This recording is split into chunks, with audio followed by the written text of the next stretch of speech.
WCB Podcast, your source for all things Chicago Blackhawks and everything hockey.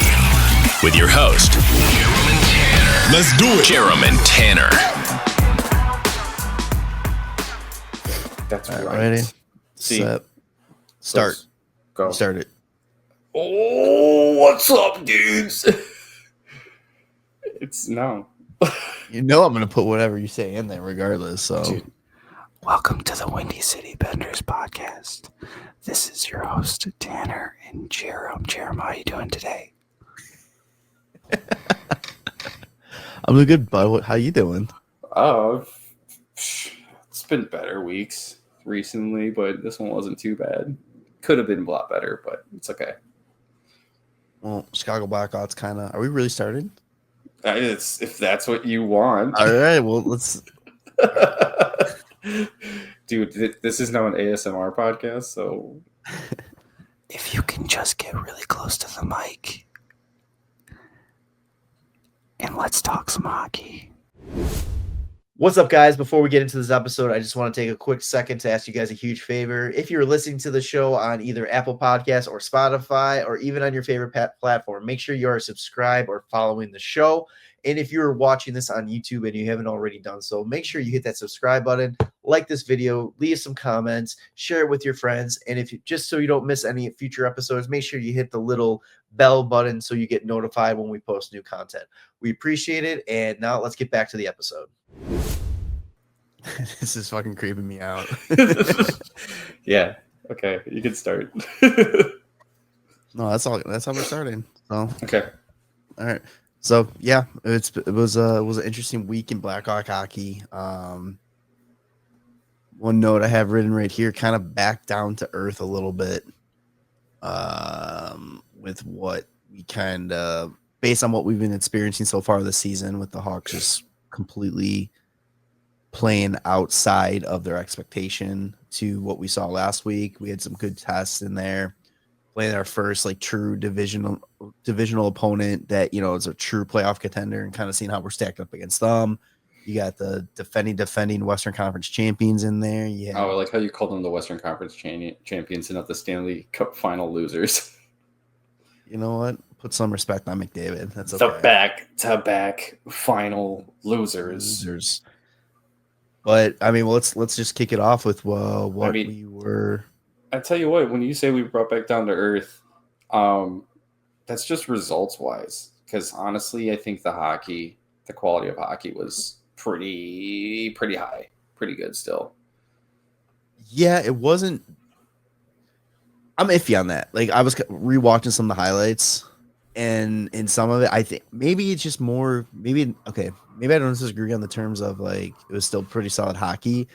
I think what you saw more is when they had fundamental breakdowns, it was glaring, and they paid for it. Yeah, you can see some of the rookie mistakes on the back end happen this week, but like that's what we were kind of expecting. And I think that those mistakes were covered up a lot by Spencer Knight earlier in the season. But I mean, as a whole, I think that they did really well still. They didn't get the results that you would typically get when you play really well, but that's just one of those things where it's, you know, the young team's going to have to learn how to win. It's not just about like playing better than the other teams, but actually winning is what matters.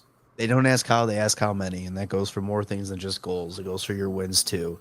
And an ugly, cheap comeback from behind win is just as good as blowing out an opponent. And that's what the team's got to learn how to do. And just really, that's an issue that they've had, you know, since this whole kind of rebuild start, which is very understandable. And I hope it gets better this season, you know, as the season goes on. But, you know, just finding that level and will to stay in games, you know, and not get defeated and continue to fight, which I think we've seen so far. Yeah. Hey, yeah, that's it. Yeah. So right, thanks. Have a good day. So they went 1-2-1 last week while we were recording the first. So their one win happened while we were recording. They were playing the Ottawa Senators, and I think it was like 4-3 when we got off of recording. Like the Blackhawks just came out destroying, was up 4-0, and then I think we finished and it was 4-0. No, because they scored. Because I really remember editing there, and it was like as we were signing off, they were under the review the one goal if it was offsides or not. And literally, as you said, bye boys, or love you boys, I was like good goal, and I hit end recording. But it was one of those things where it's like the Hawks were just dominating 4-0, and then all of a sudden 3 goals from Ottawa. Yep. And it's like, fuck, here we go. Like they got comfortable once again. And we literally talked about that last episode about them needing to just stay hungry and treat games like it's a 1-0 game. I mean, maybe they literally wanted to keep it a 1-point game to get them hungry again, but they were able to withstand, Ottawa's pressure to come back and put up another 3 goals in the third period. And I got to ask you about this one. Bedsy gets his first career hat trick in this one. Yeah. When was the last time you saw a hat trick where all 3 goals were just absolute filth? Like, he earned all 3 of those goals with his shots.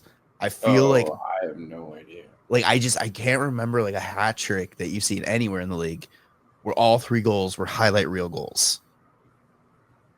Like, no. It's just like, it was just insane. Like, and just put it on spotlight how good his fucking shot is. Yeah, he's pretty goddamn good. That's what I would say. It's pretty freaking good. Yeah, I think we were just kind of feeling it. I know he was feeling it. People were like, is he gonna do it this time? Yeah, rip. Let's go. But yeah, I think in the episode last week we were mentioning how, like, especially a team that's on the second night of a back-to-back, got to stay on. And it was just kind of like, oh shit, like exactly what we were talking about. But I'm just glad, like you said, they turned it back on in the third. It was kind of funny when they pulled their goalie with 7 minutes left. Well, they were on a power play too. I know, get it. Yeah. I was like, oh shit. And then of course Nazer gets the empty net shorthanded goal. And I was listening to it on the radio at the time, and they're like, oh, it's his first shorty of the year. I'm like, it's kind of a gimme, but okay. Like, it's not really the same. But yeah, it's a bold strategy pulling your goalie with 7 minutes left on the peak on the power play when you're playing a team that pretty much feels like they're spending the entire most games this season on the penalty kill with the amount of penalties they take. Yeah. I think yeah, that's a huge issue still. I'm curious, where are they sitting with the penalty kill right now? Not very high, I don't think. No. I think they're like towards the middle or maybe even the lower half now. Honestly, dude, they're 14th in the league. Okay, so we're in the middle. That's crazy. I thought they would be much lower. I just feel like they've been getting up, like this whole week, I feel like was power play goals that they gave up. Oh yeah, definitely. Yeah, especially against Edmonton it was. Yeah, at one point they killed like it's funny because against Ottawa they were 4-for-4 on the penalty kill. Really? Yeah, and they were 1-for-1 on the power play. So, fuck me. It's just so stupid. So you talked about how we brought that up, staying, strong, taking advantage of teams on the back-to-back, and then they felt some adversity, and then Connor Bedard comes up and just has a career game here. Do you am I crazy to feel like that was like Bedard's coming out party for like this new player that he's like, this new mindset, this new type of player that he's playing? Like this team, he's like, I'm putting this team on my back. I'm showing why I'm like the guy. And I'm gonna go and do it. Like, do you think this was as close as or do you think this was the game? I think if he would have followed it up with the next game, putting up a good handful of points, then yeah. But I think this is just like he's good. But I don't think it was like, oh, you can expect this out of me like all the time now. Fair. Okay. So they finished that one 7-3. Spencer Knight unfortunate night for him, and that 875 save percentage, which is definitely season low. Yeah. Which is, hey, you know what? Even a blind nut finds a squirrel every once in a while. You know, Spencer Knight's gonna have a rough day every once in a while. So then even a blind nut finds a blind squirrel finds a nut every once in a while. Yeah, but you said it the other way. I don't think I did. Yeah, you did. Yeah.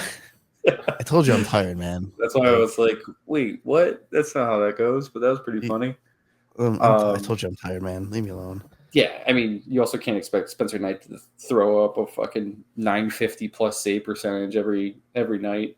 But this is one of those ones where, yeah, I know it would be great.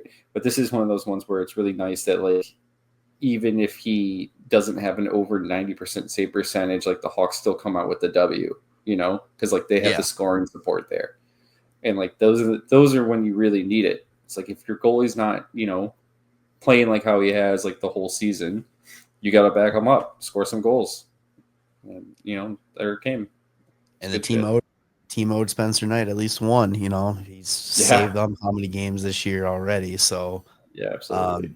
So we follow up that game with kicking off a 6-game road trip with a visit to Winnipeg, and the first time the Chicago Blackhawks play their former captain. I guess I shouldn't say it that way since nobody really played except Connor Murphy played with Jonathan Taves, but Vlasic did too.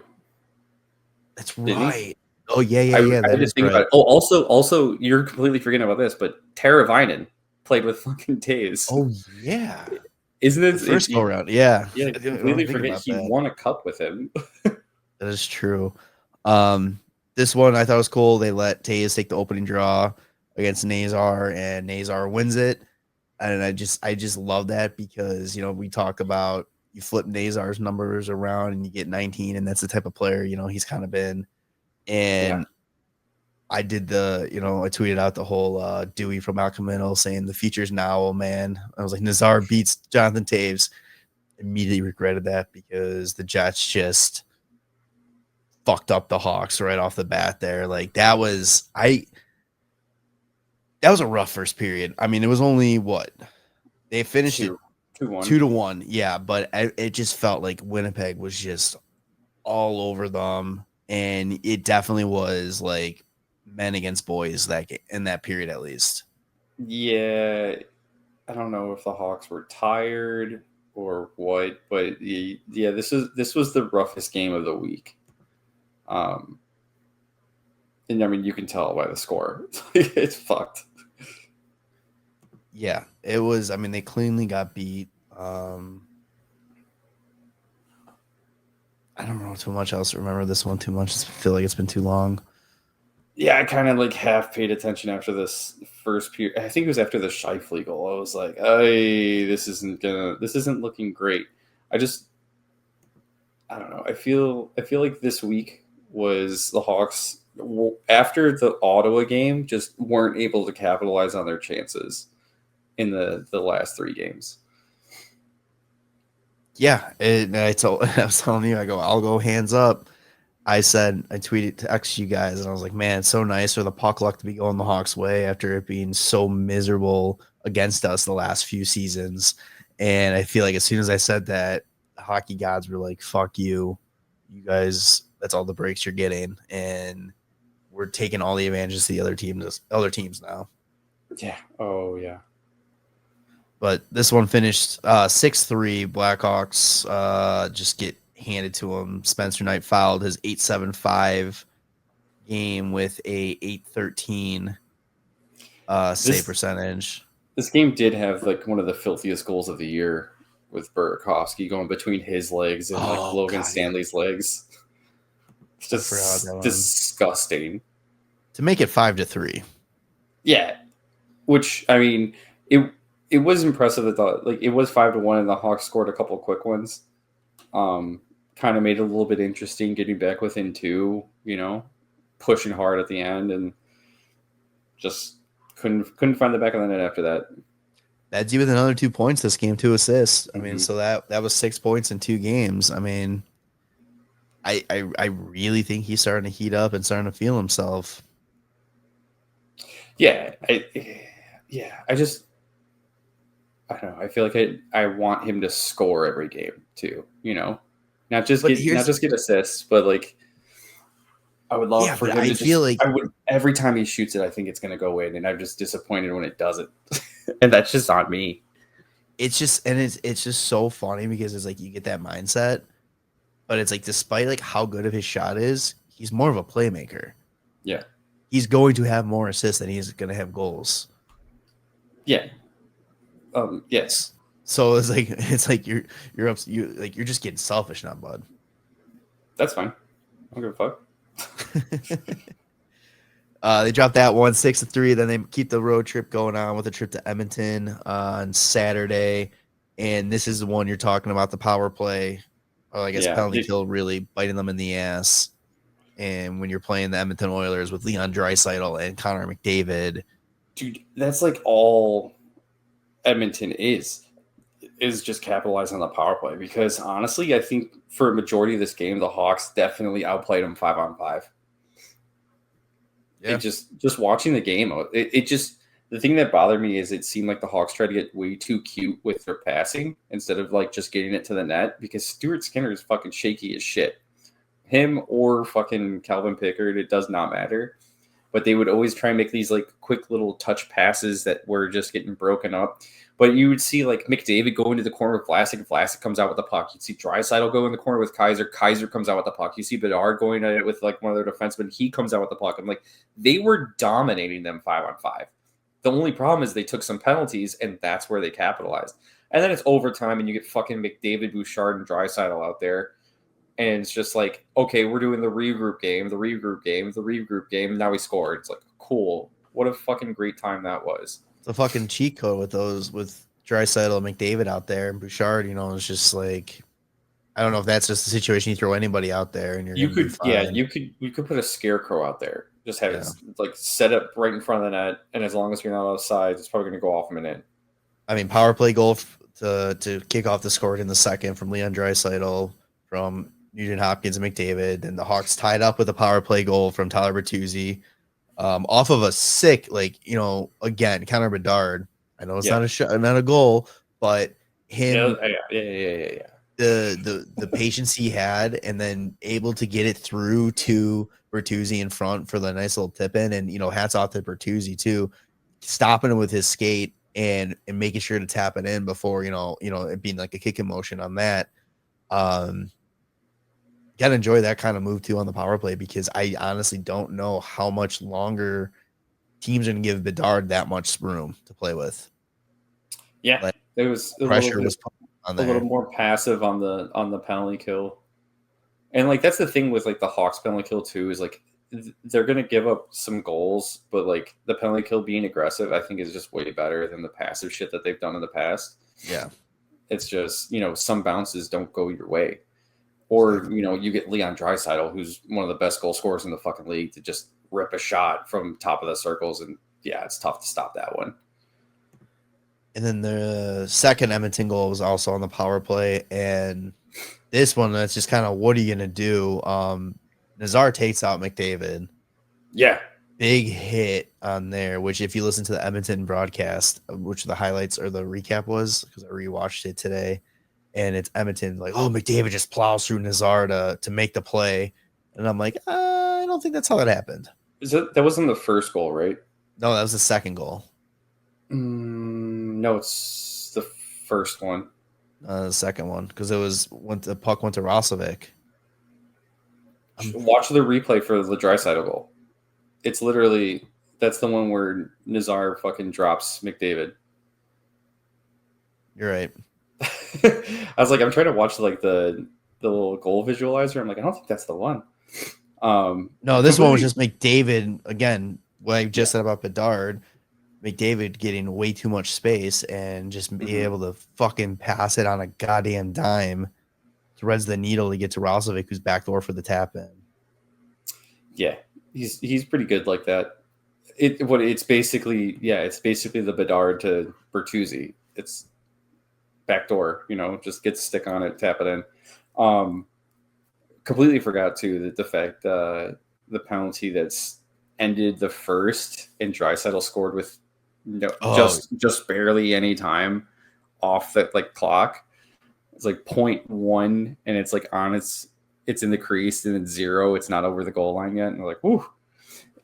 Dude, I was watching the stream through Sportsnet, and so they're like, oh, like the NHL should adopt the NBA rule that as soon as it's shot, then that counts if it goes in or not. It's like, well, what if it gets tipped?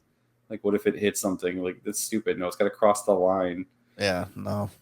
Ain't broke, don't fix it. Yeah, dude. Oh, also, watching the Canadian broadcast when the Hawks are playing is so frustrating.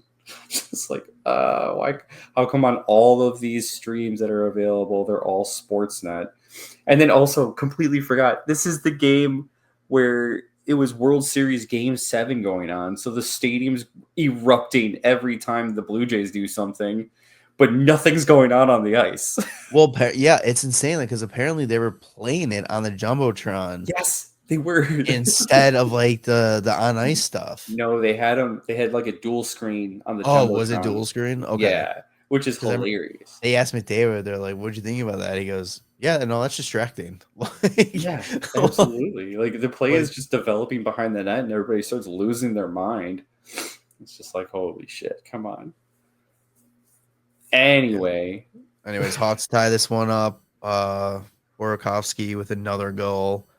He's just playing fucking, dude. He has been a pickup, man. Yeah, like anybody who didn't like that was a fucking moron, and I'll say it to your face. You're a fucking moron.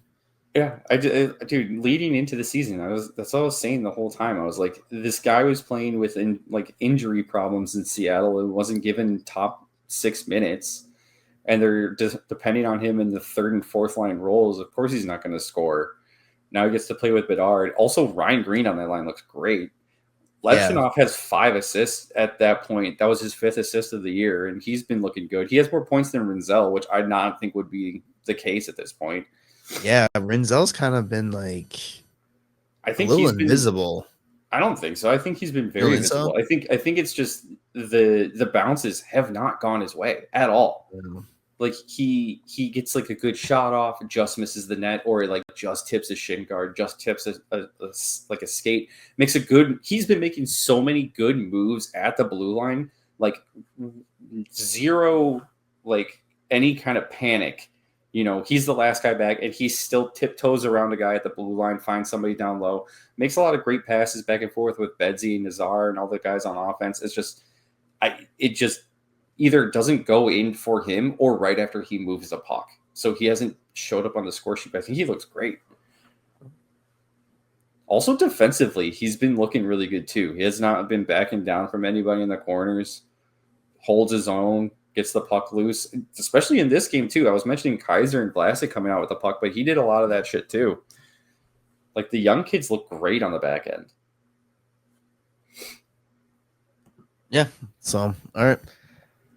And then, like you said, this one goes to overtime. Bouchard gets the goal. McDavid just does all the work. Puck goes on net. For a shot from Bouchard. An easy rebound. I mean, overtime's frustrating, especially when you're playing a team with fucking McDavid and Draisaitl. It's like it's so frustrating with that whole drop back. We preach it. We talk about it every time. Something's got to change with the rules because you can't just old man yelling at the clouds right now because I think it's just so fucking annoying how you can just do drop back, go back, regroup, go back, regroup. Yeah, it's like in a penalty shot or a shootout, you can't go back. Like you have to go forward. Like I wish that the overtime was something like that, where as soon as you enter the zone, like you got to keep it in the zone. You can't intentionally take it out. Like if you intentionally take it out, it's a delay of game. Like why not? Like if you're coming close to bringing it out on your own, fucking rip it on net. Try and get the rebound. Like that would be more exciting. Yeah. So Hawks dropped this one 3-2 in overtime. They still get the point. So not too bad. Spencer Knight had a nice little bounce back here. Finished with a 90 save percentage. Then we finished our recording week here with a trip up to Seattle, and this was a frustrating game. Yeah, This is another one where it's like the bounces just aren't going our way. The bounces are going their way. The breakdowns.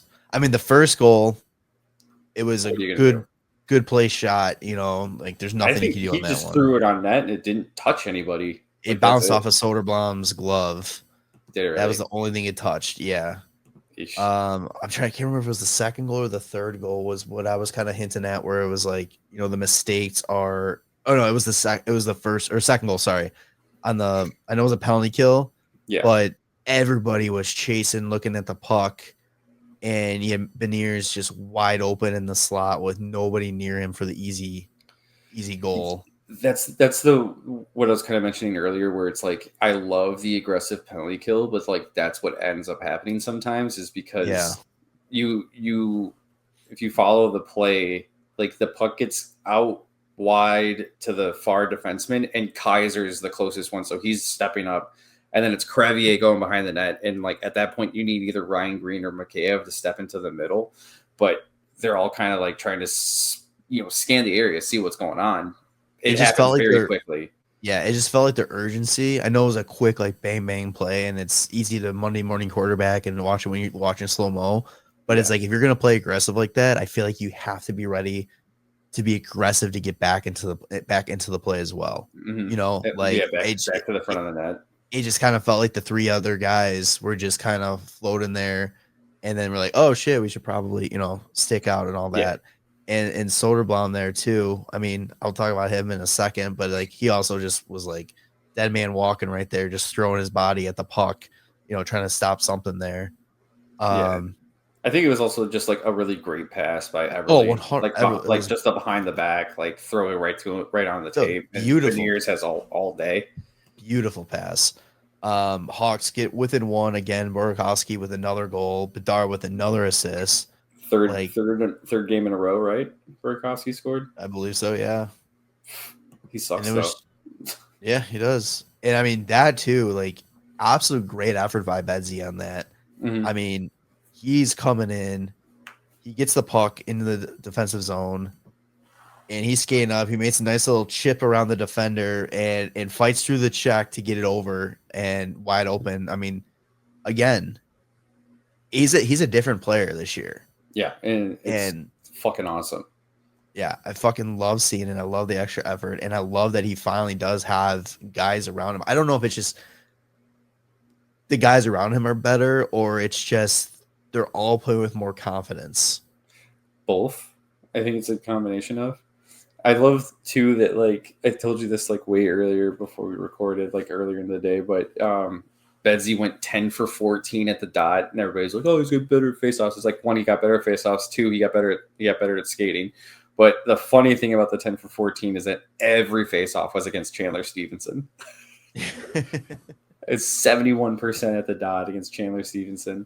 And then actually, Nazer went 10 for 15, and they were like the top two faceoff guys for us today, that game, which is exactly what you want to see out of your 1 and 2.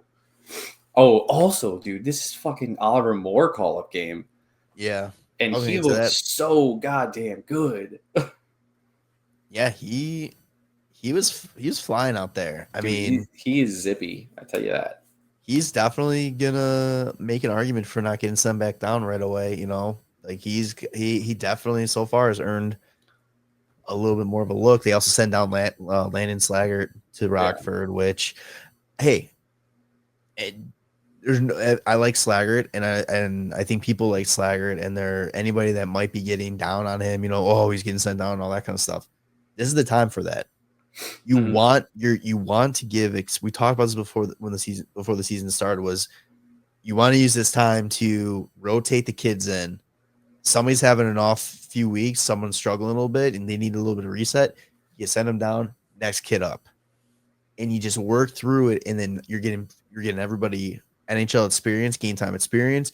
You're letting people play less pressured minutes down in Rockford, who I think are doing pretty well so far, if I'm not mistaken, or at least they're close into games. I think they're actually doing really well. Yeah, so it's like it's a win-win situation, I think, in my mind. Let's see the standings for Rockford real quick. They are second place in their division. Yeah, so it's like you're playing meaningful games. I mean, you're playing meaningful games up in the NHL right now too. But if you need that reset, it's not like you're going down to a bad team and resetting.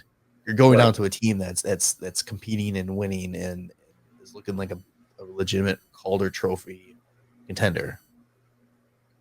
Yeah, shit looks good. Yeah. What I wanted to talk to, okay, trying to look at my notes here real quick. We already kind of talked about discipline needs to be better. Just a lot of fucking penalties being called. Luckily, they're doing a good job killing it. But Soderblom, man, talk about like a complete 180 when a different goalie's in net. Like we're talking about how Spencer Knight, you're talking about Spencer Knight's a Kuna Matata. Yeah. Soderblom is the everything's fine dog meme with the everything burning around him. Like every time the puck goes near him in net, I'm fucking holding my breath because I know he's had an up and down career so far with the Hawks, and so far this season, he just doesn't look comfortable in the net. Yeah, I think it's also just you know we're getting a little spoiled with Spencer Knight looking so good. I'll disagree with you on that. I don't think I know what you're saying, but I legitimately think Soderblom does not look great. Yeah, but like he's playing the same as last year basically. That's what I'm saying. That's what I'm saying. It's like I thought he played better. Maybe I think there's something. I don't know if it's just because he's playing less this year. But here's the other thing too: is like it's the same as like the past 2 years. It's like when he's playing, they just don't score. That's fine, but I mean, that doesn't change the way he plays in net. Throwing his body at the puck, like you feel like he doesn't know how to like. He's like there's plays where he just looks awkward just standing there, and not like he's trying to make like a fucking 1930s, kick save standing up, just throwing your pad out at it. Like he looks awkward in net. Like I don't know what it is. He just doesn't look comfortable, and it's just not working. They don't ask how, they ask how many. Yeah, and how many's 3 against. That's how many. Yeah, well, you're not going to win a game when you're only scoring 1 and you get your backup in. Yeah, I don't know. I'm not in Dice's territory yet about hopefully he's breaking a leg or something and coming up. Don't even say that out loud. That's Dice. That's Dice. Hey. But here, like even so, this game and the last game that he played, the Hawks have only scored 1 goal in each game. Like that's not helping. And how many did he let up? He let in 2 against LA and then 3 against Seattle. And just even after the 3rd goal, after he drops down to make the save and he pops back up after, he almost falls backwards. Like even like him just standing up is just so awkward and uncomfortable looking. Like I don't know. Stay on your toes or stay on your heels. Yeah. I don't know. It's just becoming more clear that this is it for him. And it's going to be Comesa's next season as the backup. Yeah, I mean, Comesso is just too good for the AHL. Yeah, I don't know, man. I've been big, and hey, I've been one of Soderblom's biggest fans. Biggest supporter. Come to his defense and all that kind of stuff. I've never had an issue. I liked him. I still like him. I just think something is up because he just looks so fucking awkward out there. Well, happens. I don't know what to say. I'm just like, if he's a backup, it's fine. Rookie Crawford out there, but all right. You have anything else to say about the 4 games? Wish it went better than that, but the Hawks still have, out of this 6-game road trip, they got 3 more games. Currently, just 1 point in the first 3. Hopefully, we can get a few more. Well, I'm not worried about it. It would be nice though to have turned around with a couple more points out of that first 3 games. I think there's a good chance they'll get some points back here. If you're listening to this on release day, they have the Lucas Reichel revenge game tonight. They take on Vancouver. Then you got Calgary Flames on Friday, who I think might just be embracing the tank for McKenna at this point. And then you got wrapping up the road trip against Detroit on Sunday for a nice little original six matchup. So I think you can get 3 points out of this the last 3 games.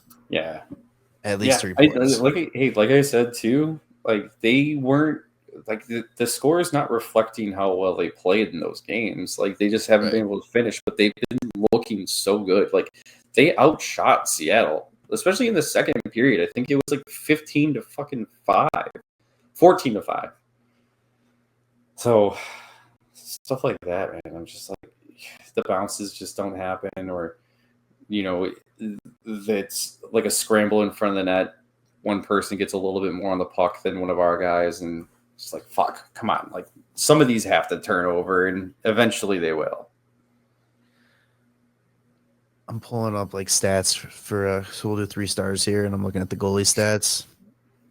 Technically, Soderblom outplayed Knight that week. Yeah, I mean it was 2 less games, but still. Yeah, I know. It was a rough week for the goaltending, but like I'm not gonna poo-poo on the goaltending when they've, as a tandem, have been one of the brightest spots this year so far. But Spencer Knight also did go 1-1-1. Yeah, and I also realized I'm looking way too many times. Okay, that makes more sense, but still doesn't change it for forwards. 3 stars. I'm going for me personally. I'm going Bedard, Burakovsky, and Levshunov. Yeah, I think that sounds good.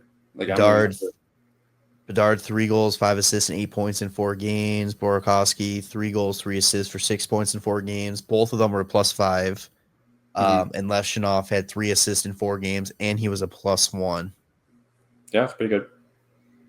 I mean, we talked. I already talked about, it, but Ryan Green 2 assists and +4. Levshunov's quietly having a good year, man. It is. I think that healthy scratch kind of probably did him good. Yeah, I forgot about that completely already. Early on. God. So, let's do a quick little monthly recap here. So the Hawks finished the month of October 5-4-2 for 12 points. 36 goals for, 31 goals against. They're averaging 3.27 goals for per game, 2.82 goals against per game. Power play 16.7%. Penalty kill 85.1%. Hell of a lot better than I think anybody anticipated coming into the season. Yeah, especially everybody thinking that they're going to be dead last. Like, suck it. Yeah, for the month of October, we had 2 guys with a point per game. Bedard was 14-11. Nazar was 11-11. And then how old are they? Oh yeah, that's right. Fucking 21-20. Uh-oh, dude. And who do we Hawks have? Are going to be a problem, dude. And then the fucking all these contracts coming out too, like Harley and all that. It's like. Or Neckis, Cooley, Logan Cooley, dude. I think you said it. Having Nazar for the contract we have him is borderline criminal. Yeah, like absolutely. It is absolutely insane, and I'm so goddamn happy he signed that contract before. Or not before. I think he probably would have still signed a similar contract, maybe a little bit more. I just feel bad for him at this point because he's already shown that he's worth way more than what he's not even getting paid yet. Oh yeah, it doesn't even kick in for another year. Yeah, 6.6, baby. And then that's the other thing too. Speaking of contract talk, there's a new thing coming out that there's still Bedard's contract situation. It's obviously the Hawks are pushing for 8 years. Bedard wants 5, and people are like, oh, he's going to leave. He's going to walk and all that. Calm down. Relax, because if you look back at what happened with the Kane situation, they signed 5-year deals after their entry-level deals, and then they signed their massive contracts. Yeah. It's like, calm the fuck down. Yeah. And we have said it too. If I was a player like Bedard or like anywhere in that category, I would try to take as short deal as possible. Mm-hmm. Like, with the way the cap's going up and they're projecting, the cap might even go up more than what they were projected for this season. Like, you're gonna have a chance to get paid. So, yeah. Like, I don't know why anybody would want to be. I mean, I guess I do, but it's like at the same time, I don't blame Bedard, and I wouldn't take that as he wants out, that he doesn't want to sign an 8-year deal. No, why would you like basically put yourself in a hole of 8 years at this much when you can probably make way more over that time by doing a 5-year deal and then the first 3 of your actual 8-year deal, or actually probably like 7 because you can't do an 8 at that point. But I don't know, unless it was just like, okay, we're going to give you $15 million for the next 8 years. Then he's like, all right, fuck it. Why not? But if that's not the case, yeah, why would you do that? It's like, dude, you look at the cap projections too. And like this year it's 95.5. And then 3 seasons from now, so 28, 29, it's projected to be $113.5 million. So it's like an $18 million jump. And that's just in 3 years. Actually, it's in 2 years. Sorry. It's the same in those 2 years, but I'm sure it'll be much higher that third season. But like, it's so stupid. And the funny thing is, it's always people like Vancouver fans. Mm-hmm. They're like, oh, we're coming closer, and it's him in Vancouver jerseys and stuff like that. And it's like, just start posting Quinn Hughes in a Blackhawks jersey. Somebody was like, why don't you worry about your own captain resigning before you worried about our RFA signing with you guys? Like, god damn, dude, people are just so fucking.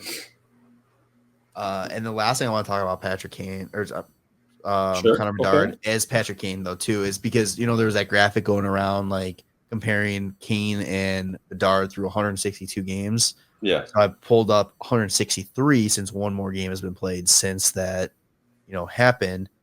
So through 163 career games, Patrick Kane had 46 goals, 96 assists, and it was a plus-minus of -7.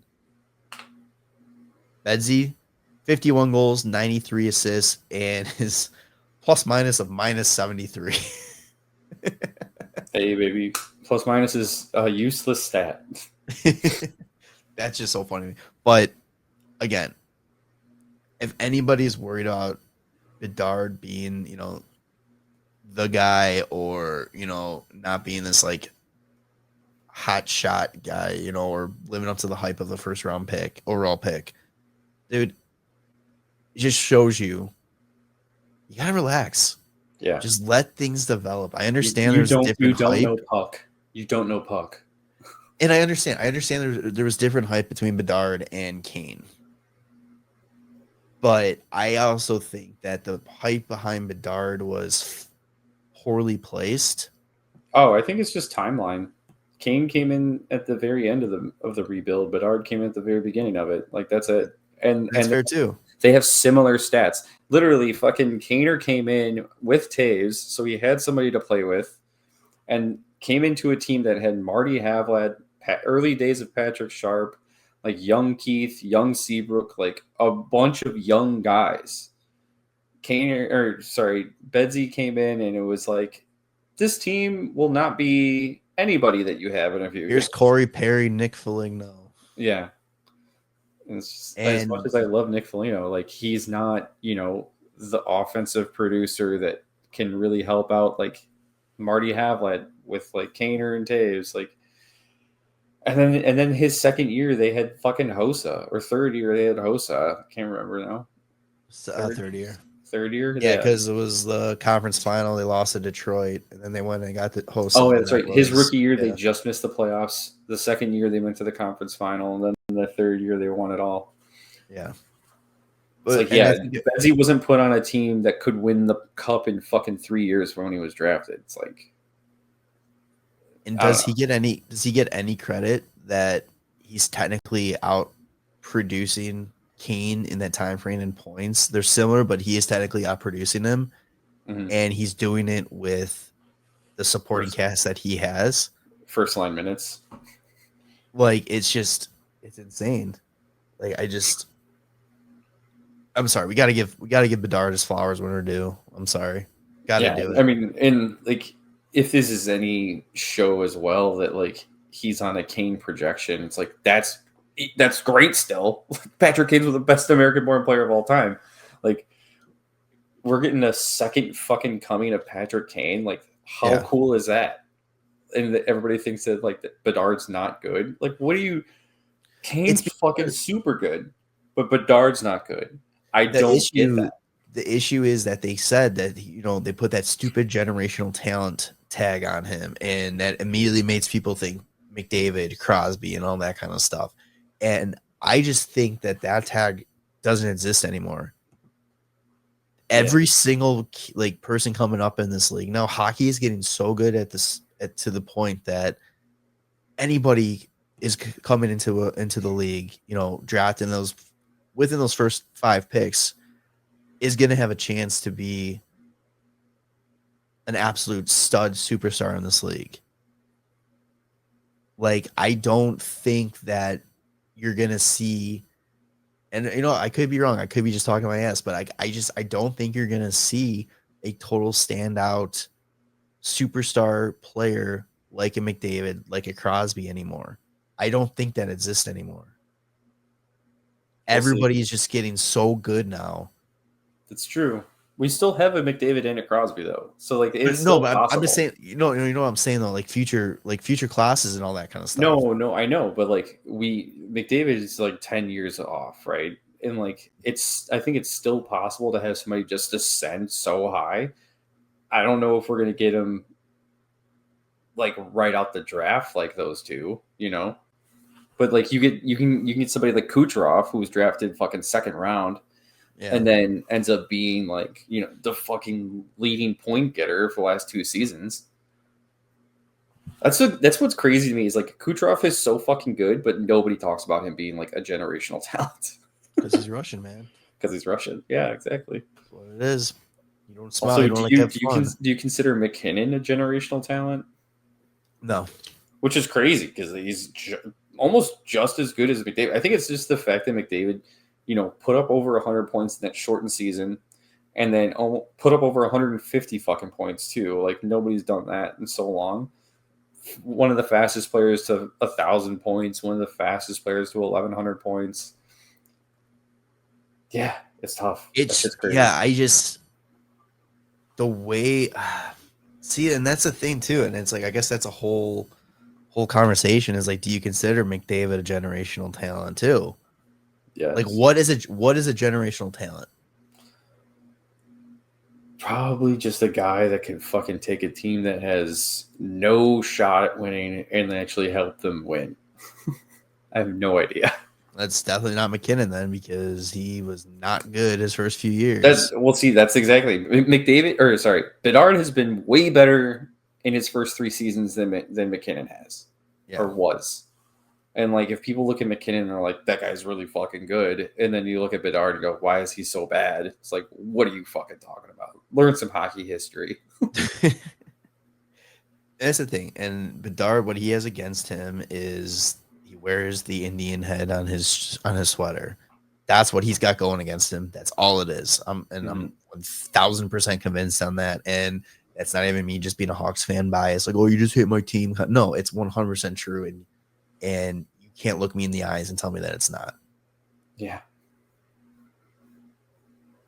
Because if he was on any other team doing the exact same thing, holy shit, did you see what Bedard did last night? Bedard's so fucking good. He's so sick. Yeah. Oh, he's awesome. Like, it's just the hate the Hawks all you want, but give the kid his fucking credit. Yeah. It's not fair to him. It's not fair to him because you don't like the Hawks for obvious legitimate reasons for what happened behind the scenes and shit. But this team has nothing to do with that. This kid has nothing to do with that.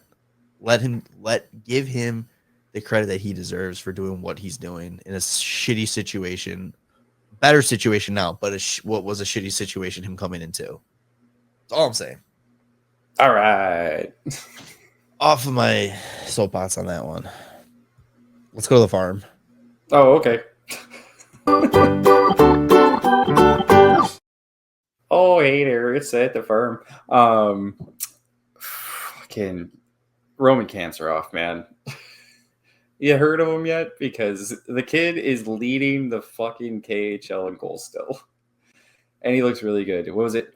Ben Pope had that tweet where he was just like, Roman Kanzarov is just on another level right now. Another speed, yeah. And then he's playing at a different speed. Yeah. 21 years old. He's got 14 goals in the KHL in 22 games, 22 points. He's a point per game. Solid shit right there. Nathan Bem, he is, I don't actually know if he's leading Kamloops, but he's got 24 points in 16 games. And I think he's got like two or three 3 and 4 point games in the last like 6 games he's played, which is kind of funny. Let's see. Does it have like their fucking leading scorer? Of course.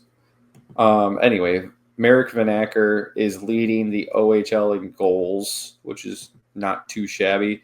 He's doing his best Nick Lardis impression because he's over a goal per game. He's got 15 goals in 14 games. I didn't think that Marek Vanacker was, that much of a goal scorer, or at least I just didn't know. So that's hilarious. We got a lot of guys that can score goals now. Jack Pridham, 16 points in 14 games in Kitchener. Nick Lardis, ever heard of him? He's got 13 points in 10 games in the AHL. Was also just named Rookie of the Month for the AHL. It's pretty sick, right? Not too shabby. Not too shabby. Anton Frondel, 8 goals, 4 assists, 12 points in 17 games. He is currently second in rookie scoring in the SHL, while also playing like at least 3. His time on ice is 3 minutes less per game than the guy that's in first.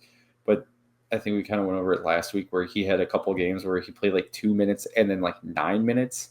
Not really sure what was going on there, if it was a disciplinary thing, a nagging injury or what, but came back and played like 13 minutes and then 11 minutes, had 2 assists in that game. Looks good. Vaslav Nestrashil, 7 goals in 9 games in the NCAA. He's got 11 points. He's got 9-11. Oh, God. Yeah, dude. Oliver Moore got the call up after putting up 9 points in 9 games. Looked real good again. Fucking sick. Loving it. Korchinski, 8 assists in 9 games. Not too shabby. I don't know. Del Mastro's got 6 assists in 10 games. Aiden Thompson's got 5 points in 10 games. You said Del Mastro, and I'm looking at Drew Comesso, and I was like, holy shit, Comesso's got 6. Like, I don't know why I just... That's hilarious. Dude. Sasha Boisvert's got 5 points in 6 games. That's kind of like it, really, for like notable like things on the forward front or the defense. Ilya going to goalies. Ilya Konarski is still got the funniest stats of all time to me because he has really good stats, like good goaltending stats. He's got a 2.43 goals against average, a 932 save percentage, and his team is fucking 2-5-5. Like, his team cannot score a goal. It's just so ridiculous. Adam Gahan is having a monster season in Minnesota Duluth. He's got a 1.85 goals against average and a 917 save percentage. And they just what was it? Oh my God, I can't think. They won 1, lost 1 against Nodak this past weekend. So not too shabby. They won an OT on Friday night and Halloween night, and then they got kind of smoked 5-1. That's why his goals against average kind of went up a little bit. Save percentage still looking really good.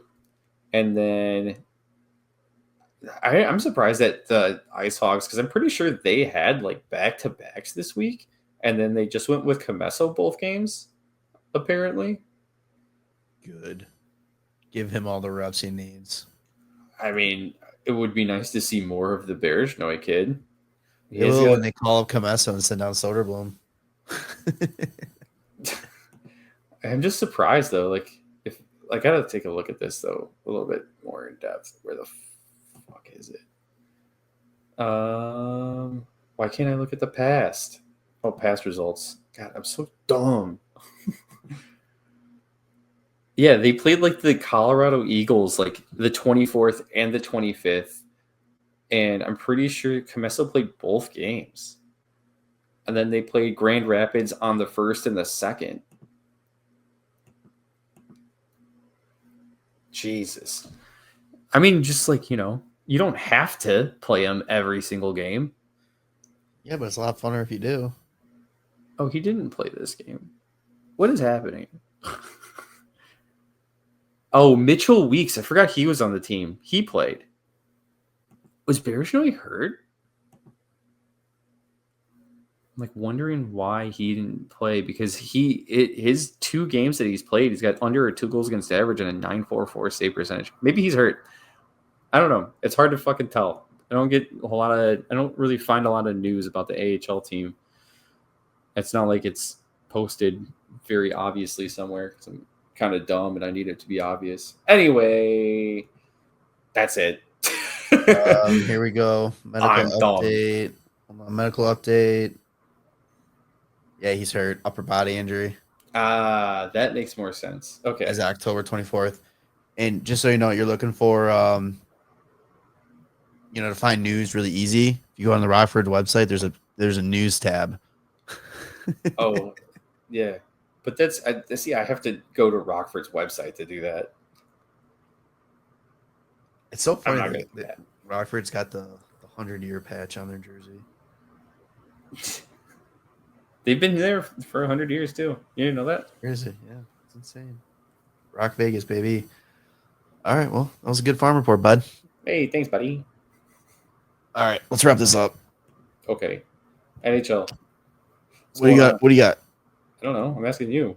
I don't know. I didn't do any. They got Jacob Markstrom got a 2-year deal in New Jersey. Oh yeah, Martin Netchis, which you kind of mentioned. We kind of also mentioned Logan Cooley and Thomas Harley. There's a lot of big contracts given out this past week. Yeah, interesting contracts. Mm-hmm. It'll be like you said. I mean, the cap going up. It's gonna. What's playing like? It's like 10. What did you say? Who was it that said like 10 million is more like the? I said that. Like, yeah, it was like it feels like the $10 million contract is like the new like $6.5 to $8 million contract for players, which is why Nazar is fucking criminally underpaid because his contract is going to end up looking more like the $3.5 to $4 million range, and it's like for a second line center who's going to be basically a point per game. That's playing fucking NHL 26 on some bullshit. Dude, I was going to say that. Contract plan at that price is like what I just re-signed a bunch of like stud rookies to 8-year deals at $3 million just to get them locked in. Exactly. When you have all this cap space and you're like, oh my god, now I have to spend $16 million on one guy for 1 year so that we can reach the cap floor. I still don't have that problem, but all right, yeah. Well, hopefully the end of this little road trip ends up with a little bit more pucks in the net for the Hawks and not too much against them. I don't know. They're on it like fuck, man. There's nothing interesting. This week is like either gonna go 6-0. I'm sorry, 3-0 for 6 points or 0-3 no points. I feel like there's no middle ground. Really? I feel like they could just as easily be 1-1-1. That too, but I'm just saying, like, I just feel like that's how it's gonna play out. I feel like we think that, like, because I said it, I feel like they can come away with 3 points at least. I also feel like though, like the way things have been going, it's gonna be one extreme or the other. Yeah. So, all right, what do you want to call it? Oh no.